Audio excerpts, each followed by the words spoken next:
Lucena Players Production.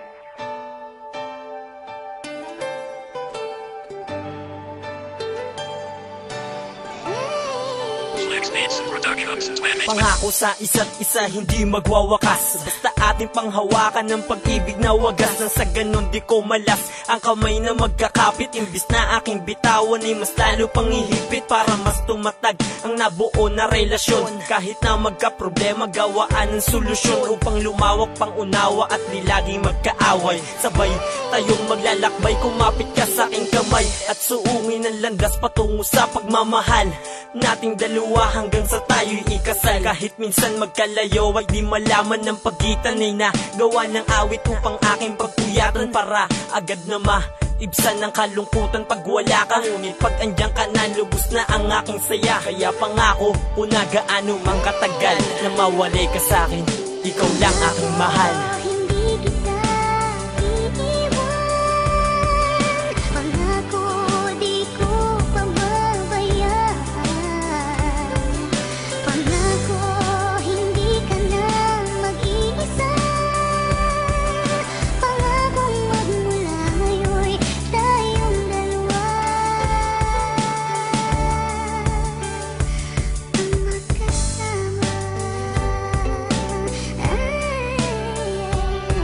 Ang pangako sa iyo ay hindi magbabago, at ikaw lang talaga dito sa buhay ko. Ikaw ang babaeng tanging mamahalin, at wala na akong iba pang dinadalangin. Dito sa puso ko, ikaw ay nag-iisa, kasi naman kasi mahal na mahal kita.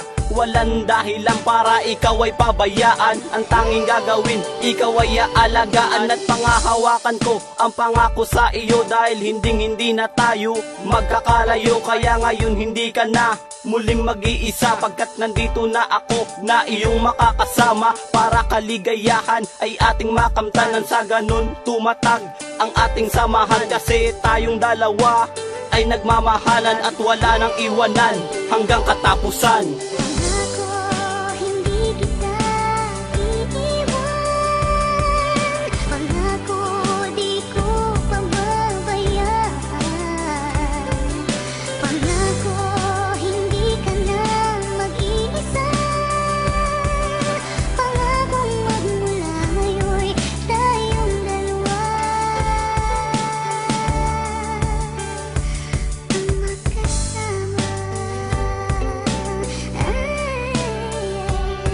Makilala kita, sobrang ligayang naramdaman. Pinangako ko sa sarili na ikaw lang paglalaanan ng pag-ibig ko na walang katapusan, dahil ikaw lang ang babae na sa'kin nakalaan. Na makasama ko hanggat ako ay nabubuhay, ibibigay lahat, wag ka lang sa'kin mawala. Dahil ikaw sa'kin nagturo kung paano ba magmahal, kaya ligaya sa puso ko ay hindi na matanggal. Lumaan man sa atin ang maraming problema, hindi yun hadlang basta tayo ay lagi lang magkasama. Pinapangako sa'yo mahal na ikaw lang ang iibigin, wala na ibang hihilingin dahil ikaw na'y nasa akin. Hindi ako papayag na sa'kin ka mawala, dahil lang minahal mo ko ay para bang isang himala. Himala na para sa'kin hindi pwedeng maging biro, pagkat pag-ibig ko ay tunay at hindi isang laro.